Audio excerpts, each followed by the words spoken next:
श्री शिवाय शुभम दोस्तों। जैसा कि दोस्तों आप सब जानते हो, कल है बुधवार का दिन और बुधवार के दिन पड़ रही है प्रतिपदा तिथि। तो दोस्तों बस आपको 21 चावल के दाने से अचूक उपाय करना है। यदि आप इस उपाय करते हो तो जो भी आपकी मनोकामना होगी, चाहे वो धन को लेकर हो, व्यापार को लेकर हो, नौकरी को लेकर, या फिर आपके जीवन की कोई अधूरी मनोकामना हो जो काफ़ी दिनों से अधूरी पड़ी हो, तो इस उपाय करने से आपकी मनोकामना अवश्य ही पूरी हो जाएगी। साथ ही दोस्तों, अगर आपके जीवन में कोई समस्या चल रही है धन को लेकर, कर्ज को लेकर, तो वो समस्या भी आपके जीवन से समाप्त हो जाएगी। पूज्य गुरु जी कथा को सुनकर उपाय को अच्छे समझाने का प्रयास करेंगे। तो आइए दोस्तों जानते हैं उपाय कैसे करना है। दोस्तों पहला जो उपाय है वो है मनोकामना पूर्ति के लिए। यदि आपकी कोई मनोकामना है जो काफ़ी दिनों से अधूरी पड़ी है तो इस उपाय को अवश्य कीजिएगा। इस उपाय को करने के लिए आपको लेने हैं 21 चावल के दाने। जो आप 21 चावल के दाने लोगे ना, वो खंडित नहीं होने चाहिए, इस बात का ध्यान रखना। साथ ही दोस्तों आपको लेना है एक लोटा जल स्टील के पात्र में, और थोड़ा सा कच्चा दूध आपको लेना है। और इस उपाय को आप सुबह से लेकर शाम तक कभी भी कर सकते हो। अब आप चले जाइए शिव जी के मंदिर में। शिव जी के मंदिर में जाकर सबसे पहले आपके पास जो एक लोटा जल है उसमें से थोड़ा सा जल आपको शिवलिंग के ऊपर श्री शिवाय नमस्तुभ्यम कहते हुए समर्पित कर देना है। अब जो आपके पास 21 चावल के दाने हैं वो आपको लोटे के जल में डाल देने हैं श्री शिवाय नमस्तुभ्यम कहते हुए। अब जो कच्चा दूध है वो भी आपको लोटे के जल में ही डाल देना है श्री शिवाय नमस्तुभ्यम कहते हुए। उसके बाद आपको लोटे के जल को हाथ में लेना है, भगवान से प्रार्थना करनी है कि हे महादेव, मेरे जीवन की ये मनोकामना है, काफ़ी दिनों से अधूरी पड़ी है, आप मेरी मनोकामना को पूर्ण करें। तो आपको ऐसी प्रार्थना विनती करते हुए लोटे का जल आपको शिवलिंग के ऊपर श्री शिवाय नमस्तुभ्यम कहते हुए धीरे धीरे आपको समर्पित कर देना है।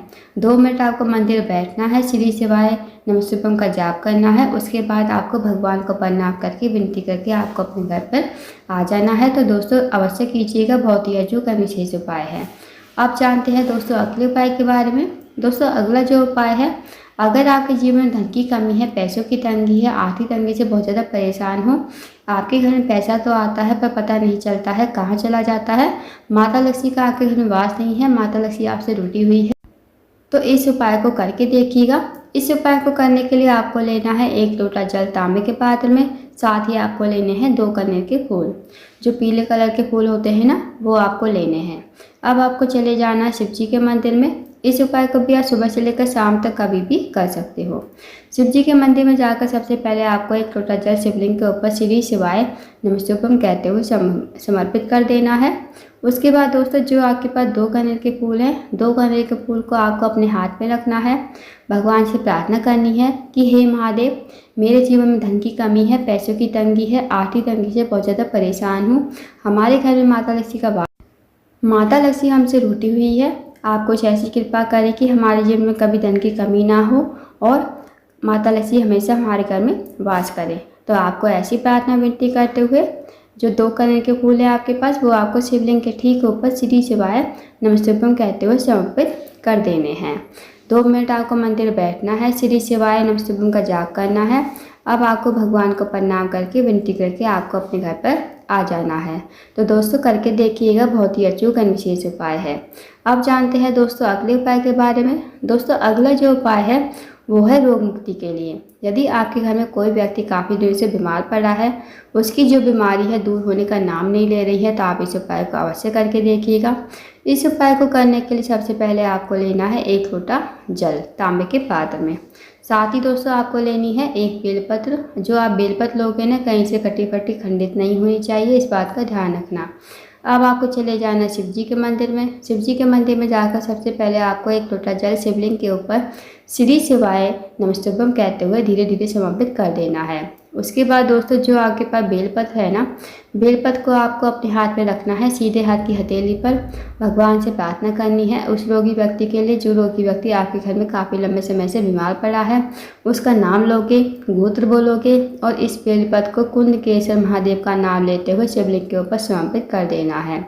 2 मिनट आपको मंदिर बैठना है, श्री शिवाय नमस्तुभ्यम का जाप करना है। अब जो आपने बेलपत्र चढ़ाई थी ना शिवलिंग के ऊपर, वो आपको महादेव से विनती करते हुए औषधि के रूप में आपको अपने घर पर लेकर आनी है। इस बेलपत्र को घर पर लाकर उस रोगी व्यक्ति को खिलाना है जो रोगी व्यक्ति आपके घर में काफ़ी लंबे समय से बीमार पड़ा है। उसको आपको कुंडकेश्वर महादेव का नाम लेते हुए ही चबा चबा कर खाने को कहना है। यकीन मानिए दोस्तों, यदि आप इस उपाय को कर लेते हो तो जो भी व्यक्ति आपके घर में काफ़ी लंबे समय से बीमार पड़ा है, उसकी जो बीमारी है धीरे धीरे ठीक हो जाएगी। तो इस उपाय को भी अवश्य कीजिएगा। अब जानते हैं दोस्तों अगले उपाय के बारे में। दोस्तों अगला जो उपाय है वो है, अगर आप किसी कार्य के लिए बाहर जाते हो, आपको कार्य में सफलता नहीं मिल पाती है, साथ ही अगर आपका कार्य बहुत दिनों से अटका हुआ है, आपका जो कार्य है पूर्ण नहीं हो रहा है, आप नौकरी की तैयारी कर रहे हो, नौकरी आपको नहीं मिल पा रही है, तो आप इस उपाय को भी करके देखिएगा।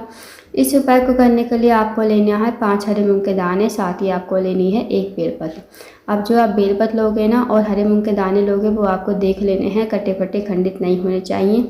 साथ ही आपको लेना है 1 लोटा जल तांबे के पात्र में। अब आपको चले जाना शिव जी के मंदिर में। शिव जी के मंदिर में जाकर सबसे पहले आपको 1 लोटा जल शिवलिंग के ऊपर श्री शिवाय नमस्तुभ्यम कहते हुए समर्पित कर देना है।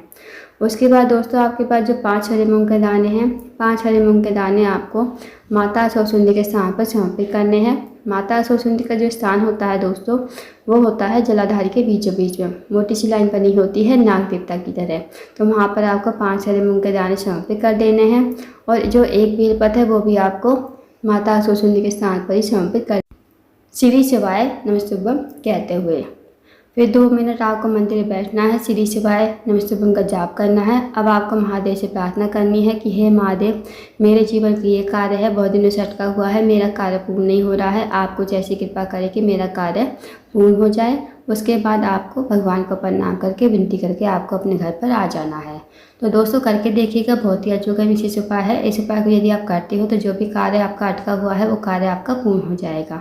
तो दोस्तों ये थे कुछ विशेष उपाय जो आपको बुधवार की प्रतिपदा तिथि के दिन करने हैं। इन उपायों को अवश्य कीजिएगा। अगर आपको जानकारी पसंद आई हो, वीडियो को लाइक करें, शेयर करें, चैनल को जरूर सब्सक्राइब करें। कमेंट बॉक्स में श्री शिवाय नमस्तुभ्यम हर हर महादेव जरूर लिखें।